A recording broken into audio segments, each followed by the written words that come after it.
Hello everyone, welcome to our channel humanities science के डर से नहीं इंटरेस्ट से लेते हैं।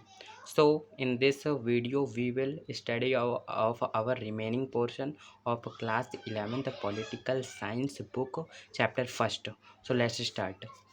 प्रोसीजर का मतलब क्या होता है?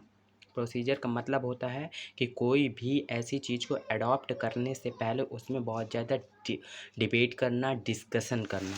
सो हमारी कॉन्स्टिट्यूशन को बनाने से पहले 8 मेजर कमिटीज़ बनाई गई थी। 8 मेजर बहुत सारी कमिटी बनाई गई थी, लेकिन उनमें से मेजर कमिटीज़ कौन कौन सी थी? 8 थी। तो ये किनके द्वारा हेडेड थी? ये हेडेड थी जवाहरलाल नेहरू जी के द्वारा, राजेंद्र प्रसाद जी के द्वारा, सरदार पटेल जी के द्वारा, B.R. अम्बेडकर जी के द्वारा। और ये जो कमिटीज़ बनाने का मोटिव क्या था? ये कमिटीज़ इसलिए बनाई गई थी ताकि अगर कभी भी डिफरेंसेज हों एक दूसरे के ओपिनियन में, तो उनको डिबेट और डिस्कशन के साथ सॉल्व हो, और जो हमारे कॉन्स्टिट्यूशन में प्रोविजंस आए वो ऐसे ही ना आ जाए, डिबेट और डिस्कशन के बाद आए। सो डिफरेंसेज हुए भी रहे होंगे, जैसे कि एग्जांपल दिया है अम्बेडकर जी के बहुत सारे जो कॉन्फ्लिक्ट्स होते थे किनके साथ होते थे? कांग्रेस पार्टी एंड गांधी जी के साथ। और इसकी वजह से क्या हुआ? बहुत सारे डिफरेंसेज आए, जिसकी वजह से बहुत सारे मल्टीपल विप्स आए। मल्टीपल विप्स आने के उसमें डिबेट हुई, डिस्कशन हुई, और फिर बाद में हमारे कॉन्स्टिट्यूशन में कोई भी प्रोविजंस आया। ऐसे ही नहीं हमारे कॉन्स्टिट्यूशन में सारे प्रोविजंस आ गए हैं, बहुत सारे डिबेट और डिस्कशन के बाद आए हैं। इसमें हमारा टाइमलाइन दिया है कि हमारी जो कॉन्स्टिट्यूएंट असेंबली थी वो कितने दिन के लिए मिली थी? 166 डेज तक मिली थी। और ये 2 ईयर्स 11 मंथ एंड 18 डेज उसको टाइम लगा था पूरे कॉन्स्टिट्यूशन को बनाने के लिए। तो let's start our next topic, inheritance of the nationalist movement. इसका मतलब क्या है? हमने क्या क्या चीज़ें हमारे मूवमेंट से ली हैं। जैसे हमने देखा कि हमारा कॉन्स्टिट्यूशन लाने से पहले हम किसके अंडर थे? ब्रिटिश गवर्नमेंट के अंडर थे। तो लेकिन हमने उनसे आज़ादी पाई ना, तो आज़ादी पाने से पहले हमने क्या किया? एक मूवमेंट लॉन्च किया। मूवमेंट लॉन्च किया, आपको सबको याद ही होगा, हमने क्लास 10th में पढ़ा ही है, नेशनलिज्म इन इंडिया वाले चैप्टर में, है ना, हिस्ट्री की बुक में। सो बहुत सारे मूवमेंट्स लॉन्च किए, और उन मूवमेंट्स से हमने पीपल से कुछ वादे किए कि अगर आप हमारा साथ दोगे, अगर आप यूनिटी में रहोगे, तब हम, जब हमारा कंट्री आज़ाद होगा, तब हम कुछ प्रोविजंस रखेंगे जो आपकी लाइफ के लिए बहुत ज़्यादा इम्पॉर्टेंट होंगे। जैसे कि उस टाइम पे भी डिस्क्रिमिनेशन होता था, तो उन लोगों ने वादा किया था दलित कम्युनिटी से, नेशनलिस्ट लीडर ने, कि अगर जब भी, अगर क्या, हम तो आज़ादी हो गए, जब भी हम लोग आज़ाद होंगे तब हमें क्या करेंगे? एक इक्वालिटी का प्रिंसिपल लाएंगे। सो जो हमारे कॉन्स्टिट्यूशन में प्रोविजंस हैं वो सिर्फ और सिर्फ कॉन्स्टिट्यूएंट असेंबली के द्वारा आइडियाज़ से बने हुए बस नहीं हैं, वो बहुत सारे जो प्रिंसिपल हैं वो नेशनलिस्ट मूवमेंट से लाए गए हैं। और हमें ये भी जानना बहुत ज़रूरी है, अगर किसी कॉन्स्टिट्यूशन को सक्सेसफुल होना है तो उसमें इनहेरिटेंस होना चाहिए कुछ प्रोविजंस का। कहाँ से? नेशनलिस्ट मूवमेंट से। सो और नेशनलिस्ट मूवमेंट से तो कि लिया ही हमने, जैसे एक आइडिया हमने लिया कि हम किसी, कभी भी दूसरी कंट्री को, दूसरी कंट्री के ऊपर कभी भी दबाव नहीं बनाएंगे, वॉर नहीं करेंगे। तो हमने किससे सीखा? हमारे ऊपर कॉलोनी हुई ना, तो हमने क्या लिया? ये वाला प्रिंसिपल रख लिया। और हमने क्या लिया? और प्रोविजन कहाँ से लिए? जो प्रोमिसेज हमने किए थे, किससे? लोगों से, ताकि लोग पार्टिसिपेट कर पाएँ मूवमेंट में और हम लोग आज़ादी पा पाएँ। तो प्रोमिसेज भी इंक्लूडेड हैं थे। सो 13 दिसंबर 1946 को ऑब्जेक्टिव रिजोल्यूशन पास किया गया था, किसके द्वारा? नेहरू जी के द्वारा। अब ये ऑब्जेक्टिव रिजोल्यूशन क्या है? ऑब्जेक्टिव रिजोल्यूशन में शामिल थे वो ऑब्जेक्टिव जिनके साथ कॉन्स्टिट्यूएंट असेंबली कॉन्स्टिट्यूशन को बना रही थी। और जैसे कि ऑब्जेक्टिव हो गया कि हमें अपनी कंट्री में रिपब्लिक गवर्नमेंट इस्टेब्लिश करनी है, सोवरेनिटी इस्टेब्लिश करनी है। सोवरेनिटी का मतलब क्या होता है? कोई भी दूसरी कंट्री हमारे मैटर्स में इंटरफेयर नहीं करेगी। So next portion we have to first note it that constitution में सिर्फ रूल एंड प्रोसीजर बस नहीं है, कुछ प्रॉमिसेज हैं जो नेशनलिस्ट लीडर ने लोगों से किए थे उनकी यूनिटी पाने के लिए। So our next topic is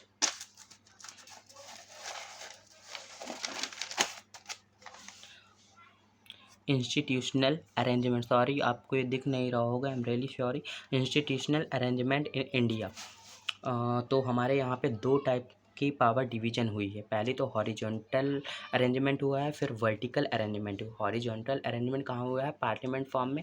and vertical arrangement कहाँ हुआ है? फेडरल स्ट्रक्चर में। सो पार्लियामेंट फॉर्म में कैसे हुआ है? जैसे एग्जीक्यूटिव, लेजिस्लेचर एंड जुडिशरी, इन तीनों सेक्शन के बीच पावर का डिवीजन हुआ है। और इन डिवीजन ऐसे नहीं हुआ कि किसी एक ग्रुप को ज़्यादा पावर दे दी गई है, सबको इक्वल पावर दी गई है। और जो वर्टिकल अरेंजमेंट हुआ है इसमें भी ऐसे हुआ है कि सेंटर को सारी पावर नहीं प्रोवाइड कर दी गई है, स्टेट को भी पावर प्रोवाइड की गई है। तो ये क्या दर्शाता है? अभी हमने पढ़ा था ना कि कोई भी सेक्शन के पास ज़्यादा पावर नहीं होनी चाहिए, स्पेशली एक सेक्शन ऑफ सोसाइटी के पास, क्योंकि अगर एक सेक्शन ऑफ सोसाइटी के पास पावर चली जाएगी तो वो पूरे कॉन्स्टिट्यूशन को बदल के रख देगी, वो सबवर्ट कर देगी पूरे कॉन्स्टिट्यूशन को, जो बेसिक स्ट्रक्चर है कॉन्स्टिट्यूशन का उसको पूरी तरह से ख़त्म कर देगी। So we have learned this topic earlier, so let's start another topic. Provisions adopted from many countries. हमारे कॉन्स्टिट्यूशन में अभी तक हमने पढ़ा कि कुछ प्रोविजंस आए हैं कॉन्स्टिट्यूएंट असेंबली के मेंबर्स के द्वारा, जो उन्होंने अपने आइडियाज़ पुटअप किए और पब्लिक रीजन प्रोवाइड किए। और कुछ प्रोविजंस कहाँ से आए हैं? नेशनलिस्ट मूवमेंट से। और कुछ आए हैं प्रोमिसेस जो नेशनलिस्ट लीडर ने आज़ादी से पहले किए थे लोगों से। और लेकिन इतना ही बस नहीं सीमित है हमारा कॉन्स्टिट्यूशन, और भी जो आइडियाज़ हैं हमने दूसरे देशों के कॉन्स्टिट्यूशन से भी लिया है। और आप कह दोगे कि ये तो आपने कॉपी कर लिया तो हमारा कॉन्स्टिट्यूशन अच्छा नहीं है। नहीं, हमने कॉन्स्टिट्यूशन दूसरे देशों के कॉन्स्टिट्यूशन से सिर्फ आइडियाज़ को ले नहीं लिया है, उन आइडियाज़ में बहुत ज़्यादा डिबेट किया है, और जो भी आइडिया फिर सूट करता है हमारी इंडियन प्रॉब्लम को, देन हमने अपने कॉन्स्टिट्यूशन में उसको ले लिया है। सो इससे हमें क्या समझ में आता है कि हमने डिबेट और डिस्कशन के बाद दूसरे देशों के आइडियाज़ को लिया है। तो इससे क्या पता चलता है? इंडियन लीडर की कोई भी पैरेक्युलर व्यू नहीं थी, मतलब नैरो माइंड व्यू नहीं थी। नैरो माइंड का मतलब क्या होता है? पैरेक्युलर का मतलब क्या होता है? छोटी सोच। जैसे हमारी छोटी सोच है, अभी आप लोग देखते होंगे कि लड़कियों के लिए बहुत छोटी सोच उत्पन्न की जाती है ना? डेवलप करते हैं लोग कि इन्हें कपड़े कैसे पहनती हैं, है ना?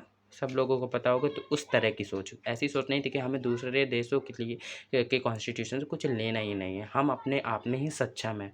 तो क्यों नहीं लेना चाहिए? अगर अच्छी चीज़ें हमें कहीं से मिल रही हैं तो हमें क्यों नहीं लेना चाहिए? बताइए आप ही लोग। अगर हमें किसी से अच्छा सीखने को मिल रहा है तो हमें क्यों नहीं लेना चाहिए? एक जो हमारा टीचर होता है वो हमें अच्छा ही सिखाता है ना, हमें अच्छी चीज़ें ही प्रोवाइड करता है ना। तो ऐसे तो हम कह सकते हैं जो गलत टीचर होता है उससे हमसे पढ़ने का मन ही नहीं करता। होते हैं कुछ टीचर जो नहीं सुनते हैं बच्चों की, बट होते हैं। So our next topic is, हमारे जो हमने कॉन्स्टिट्यूशन दूसरे देशों के कॉन्स्टिट्यूशन से प्रोविजंस लिए हैं, उन प्रोविजंस के बारे में यहाँ पे बताया गया है। जैसे हमने ब्रिटिश कॉन्स्टिट्यूशन से क्या लिया? सुनिए सुनिए सुनिए, अभी हम ट्रिक भी बताएंगे आपको इन सब लर्न करने की, तो डोंट फिकर। अगर आप इस चैनल पे हो तो प्लीज़ इसको सब्सक्राइब करें एंड और लाइक करें, और वो बेल को ज़रूर ओपन कर लें, क्योंकि अगर बेल को आप अगर नहीं ओपन करेंगे तो आपको मेरी वीडियोज़ की इन्फॉर्मेशन नहीं होगी। सो जल्दी जल्दी सब्सक्राइब करें। देन पहले है एफपीटीपी सिस्टम हमने लिया है कहाँ से? ब्रिटिश कॉन्स्टिट्यूशन से। पार्लियामेंट्री फॉर्म ऑफ गवर्नमेंट कहाँ से लिया है? हमने भी यहाँ ये भी लिया है ब्रिटिश कॉन्स्टिट्यूशन से। एंड रूल ऑफ लॉ कहाँ से लिया है? ब्रिटिश कॉन्स्टिट्यूशन से। स्पीकर की पावर कहाँ से लिया? ब्रिटिश कॉन्स्टिट्यूशन से। लॉ मेकिंग प्रोसीजर कहाँ से लिया? ब्रिटिश कॉन्स्टिट्यूशन से। कैनेडियन कॉन्स्टिट्यूशन से हमने क्या लिया है? कैनेडियन वाले ये है quasi federal form of government हमने लिया है। और रेसिडुअल पावर, अब रेसिडुअल पावर क्या होता है? रेसिडुअल पावर वो होती हैं, आपने सुना होगा रेसिडुअल सब्जेक्ट, है ना? रेसिडुअल सब्जेक्ट्स होते हैं ना कुछ, तो जिन पे सिर्फ सेंट्रल गवर्नमेंट ही लॉ बना सकती है। तो ऐसे सब्जेक्ट्स, और ये रेसिडुअल सब्जेक्ट्स होते कौन से हैं? ये हमारे कॉन्स्टिट्यूएंट असेंबली के इतने अच्छे लोग थे जिन्होंने कॉन्स्टिट्यूशन बनाया, उन्होंने ये भी सोचा कि कुछ आइडियाज़ हमारे फ्यूचर जनरेशन में के लिए बहुत ज़्यादा इम्पॉर्टेंट हो जाएंगे। जैसे कि इंटरनेट, उस टाइम पे इंटरनेट था नहीं, तो ऐसी पावर, ऐसे इंटरनेट जैसे है, इंटरनेट पे कौन लॉ बना सकता है? सिर्फ सेंट्रल गवर्नमेंट लॉ बना सकती है, ना कि स्टेट गवर्नमेंट। तो ये पावर कहाँ से ली हमने? ये कहाँ से लिया? कैनेडियन कॉन्स्टिट्यूशन से। अब क्या है? यूएस कॉन्स्टिट्यूशन से हमने क्या लिया? यूएस कॉन्स्टिट्यूशन से हमने लिया है फंडामेंटल राइट्स। अभी हम सेकेंड चैप्टर में इनका डिटेल पढ़ेंगे एंड डिटेल से पढ़ेंगे। सो और जुडिशियल रिव्यू लिया है और इंडिपेंडेंस ऑफ जुडिशरी लिया है, ये हम जुडिशरी वाले चैप्टर में पढ़ेंगे।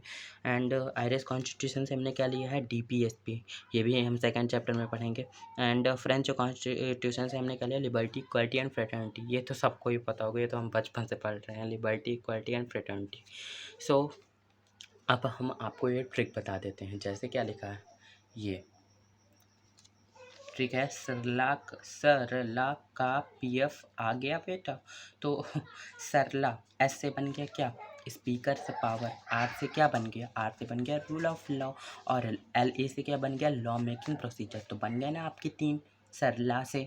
तो का को आप हटाइए, PF, P से बन गया parliamentary form of government, F से क्या बन गया, FPTP सिस्टम, और बेटा से क्या बन गया, ब्रिटिश कॉन्स्टिट्यूशन। तो क्या बन गया, बेटा से बन गया ब्रिटिश कॉन्स्टिट्यूशन, S से बन गया स्पीकर से पावर, एंड R से बन गया rule of law, and LA से क्या बन गया, लॉ मेकिंग प्रोसीजर, और P से क्या बन गया, parliamentary form of government, F से क्या बन गया, FPTP सिस्टम। तो बन गई ना आपकी ट्रिक। दो अदर ट्रिक है हमारी कि आयरिश कॉन्स्टिट्यूशन वाली, दादी अगर ग्रैंड मदर सबके यहाँ होंगी, अगर इस तरह में अगर हम रूरल एरिया में कहें तो दादी को क्या कहते हैं, दाई ई। तो दा से क्या बन गया आपका DPSP, ई से क्या बन गया, आयरिश कॉन्स्टिट्यूशन। बन गई ना ट्रिक आपकी। और ये फ्रेंच कॉन्स्टिट्यूशन सबको पता है, लिबर्टी, इक्वालिटी एंड फ्रेटर्निटी। फिर US कॉन्स्टिट्यूशन की ट्रिक है जूफी एक नाम है। जे से क्या बन गया, जुडिशियल रिव्यू, और इंडिपेंडेंस, सॉरी यहाँ पे तो आप जुडिशियल रिव्यू करिए। और यू से बन गया USA का कॉन्स्टिट्यूशन, और एफ से क्या बन गया, फंडामेंटल राइट्स, और आई से क्या बन गया, इंडिपेंडेंस ऑफ जुडिशरी। तो बन गए ना आपके ये ट्रिक। एंड अदर ट्रिक है कि ये है आपकी कनाडियन कॉन्स्टिट्यूशन की ट्रिक। क्या है, रा से क्या बन गया, रा से बन गया रेसिडुअल पावर, और का से क्या बन गया, कनाडियन कॉन्स्टिट्यूशन। और लो आप सोचो, लो आप कहो आपकी क्वासी वाला कैसे बनेगा। तो आप इसमें देखिए, का से क्या आ रहा है, क्वासी, का, इसमें भी का आ रहा है, इसमें भी का आ रहा है। तो आप इससे याद कर सकते हैं, कनाडियन कॉन्स्टिट्यूशन में क्या है, क्वासी फेडरलिज्म, एंड राष्ट्र बन गया रेसिडुअल पावर। सो अभी रुकिए, अभी आपको हम एक और ट्रिक बताते हैं। ये पूरा चैप्टर ख़त्म होने के साथ साथ हम आपको ये याद भी करवा देंगे sorry. So trick to learn importance of constitution. अभी हमने फर्स्ट टॉपिक पढ़ा था इस चैप्टर का कि हमें कॉन्स्टिट्यूशन चाहिए ही क्यों, इसकी इम्पोर्टेंस क्या है। तो इसकी ट्रिक है CD लाई। आपने CD तो देखी होंगी ना सब लोगों ने, तो CD लाई आप याद कर सकते हैं, CD लाई। C से बन गया कोऑर्डिनेशन, हमने फर्स्ट टॉपिक पढ़ा था कि कॉन्स्टिट्यूशन क्या करता है, कोऑर्डिनेशन इस्टेब्लिश करता है लोगों के बीच में। D से क्या बन गया, डिसीजन मेकिंग पावर, D से बन गया डिसीजन मेकिंग पावर। इसका मतलब ये है कि गवर्नमेंट को पावर कौन प्रोवाइड करता है, कॉन्स्टिट्यूशन। एल से क्या बन गया, लिमिटेशन, कुछ लिमिटेशन लगा था, फंडामेंटल राइट्स। ए से क्या बन गया, एस्पिरेशन, ए से क्या बन गया, एस्पिरेशन, कुछ जैसे आपका DPS में क्या लिखा है, सब एस्पिरेशन लिखे हैं। एंड आई से क्या बन गया, आइडेंटिटी, फंडामेंटल आइडेंटिटी पढ़ी थी ना हमने कि कॉन्स्टिट्यूशन कुछ फंडामेंटल आइडेंटिटी प्रोवाइड करता है, जैसे कि हो गए moral identity, political identity, national identity, ये सब आइडेंटिटीज आ गए। ठीक। So I hope I am able to give you all content. So thank you everyone. If you are liking my video, then please like it, and subscribe my channel. And we have completed our first chapter. I will provide you second chapter very earlier. So thank you so much. If you are liking my video, I am again saying please like my videos and subscribe my channel. Thank you.